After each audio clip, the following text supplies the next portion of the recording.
Kevin Parman présente Le magicien d'Hermione, une fanfiction audio Harry Potter. Bien qu'en 2e année de sorcellerie seulement, Hermione réalisa bien vite que la grande salle de Poudlard qu'elle avait devant elle était assez différente de ce qu'elle avait l'habitude de voir. En effet, dans la pièce conviviale, il ne restait désormais plus que la table à manger des Serpentards. Et là où devaient normalement se trouver les 3 autres tables des maisons rivales, il ne restait que de longues traînées de cendres. Hermione mit alors sa baguette à casser que l'étonnante présence de ce serpent géant qui semblait dormir sur la seule table restante avait forcément quelque chose à voir avec tous ces changements. Le corps de cet immense serpent était aussi épais que le tronc d'un sol cogneur. Sa taille égalait celle d'un dragon adulte, et sa peau écailleuse était aussi blafarde que celle du Seigneur des Ténèbres. Cet animal apparut inopinément, semblait avoir fait de la jeune sorcière sa prisonnière à l'intérieur même de l'enceinte du château le plus sûr du monde magique. Vêtue de sa simple robe d'écolière, elle était à présent solidement maintenue debout sur le tabouret du chapeau magique, qui lui-même se tenait en lévitation au-dessus d'un très gros chaudron, rempli à ras-bord de ce qui semblait être de la lave en fusion. Mais, comme si sa mémoire avait soudainement été altérée par un sortilège d'amnésie, la jeune Hermione ne se souvenait absolument de rien. La Miss Je sais tout de l'école ignorait même comment elle avait bien pu faire pour se retrouver dans une situation aussi périlleuse. Mais même la certitude, pourtant palpable de servir de prochain petit déjeuner à cette bête sans pattes, n'était plus le souci principal d'Hermione. Ce qui l'effrayait davantage en cet instant, c'était plutôt et surtout de voir surgir le vieux rusard d'un moment à l'autre. Si le concierge la surprenait pendant sa ronde d'inspection, il n'hésiterait certainement pas à lui donner 1 heure de retenue pour avoir enfreint le couvre-feu, et cela malgré la dangerosité de l'instant. Aussi, quand la grande porte s'ouvrit soudainement, Hermione se mit tout de suite à prier Merlin de toutes ses forces afin que celui-ci éloigne le dit concierge.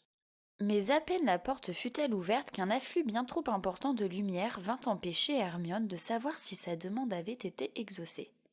Le supplice de l'attente fut d'ailleurs si insoutenable que, quand enfin ses jeunes yeux se furent habitués à l'aveuglante luminosité blafarde et qu'elle découvrit qui était l'individu qui avait poussé la porte, elle cria spontanément de joie. Mais cette exclamation du cœur, comparable à celle qu'elle aurait sûrement poussée en apprenant la victoire des Gryffondor lors de la Coupe des 4 maisons, réveilla malencontreusement le maléfique serpent. Ce dernier eut par ailleurs la même difficulté à discerner le nouvel arrivant. Quand enfin il constata qu'il s'agissait du très célèbre et renommé Gilderoy Lockhart, il poussa un sifflement des plus menaçants à son encontre. Néanmoins, Lockhart était réputé pour être un homme sans peur, et marchant droit vers le reptile, il le défia courageusement en ces termes. « Ô toi, vile créature des forces du mal, relâche immédiatement cette jeune sorcière, et moi, Gilderoy Lockhart, te laisserai peut-être la vie sauve. » Face à ce chantage, le serpent furieux se mit alors à décrire des cercles tout autour d'Hermione, sans doute afin de protéger au mieux son butin. Puis, trouvant finalement assez de puissance pour riposter, l'horrible basilic hurla à son rival. « Sale sang de bourbe de sorcier, toi et ta protégée serviraient d'engrais à mes œufs !»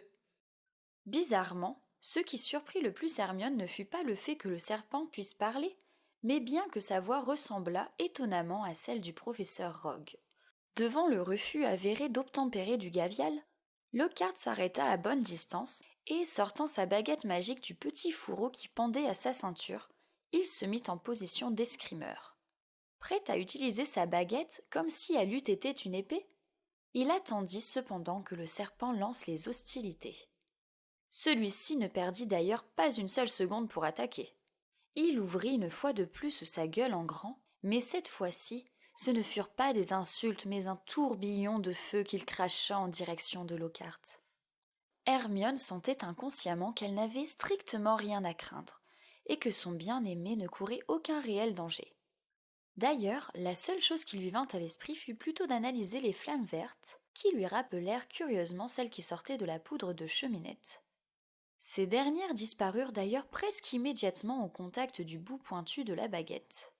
Puis, quand ce fut au tour de Lockhart de répliquer, Sa baguette laissa échapper un éclair rouge enrobé d'or qui vint heurter durement le museau du reptile. La seule réponse du monstre fut alors un long et fort gémissement, semblable au bruit d'un train qui, lancé à pleine vitesse, décide soudainement de freiner sur les rails.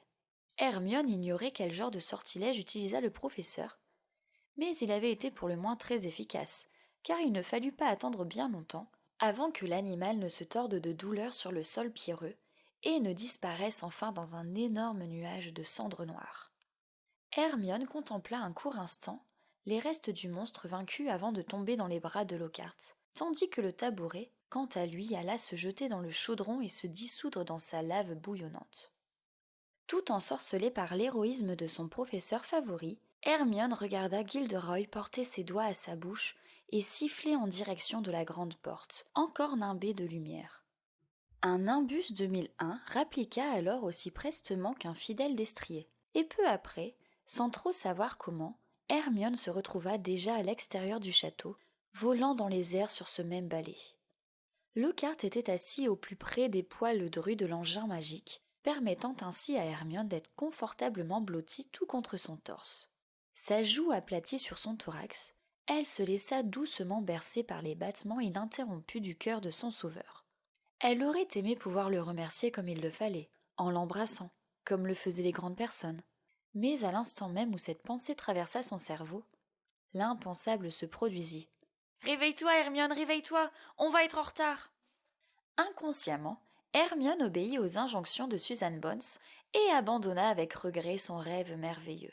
À son réveil, Hermione réalisa qu'elle enlaçait amoureusement son oreiller et que les battements de cœur qu'elle avait imaginé entendre n'étaient autres que les ronflements de pattes en rond. Toujours secouée par son amie, Hermione se leva donc et rassembla rapidement ses affaires afin de ne pas déroger à son habitude d'être la première à investir les salles de classe, laissant sur son lit le souvenir de son rêve fantastique, mais également son tout nouveau livre de chevet, Gilderoy Lockhart et les serpents géants de Roumanie.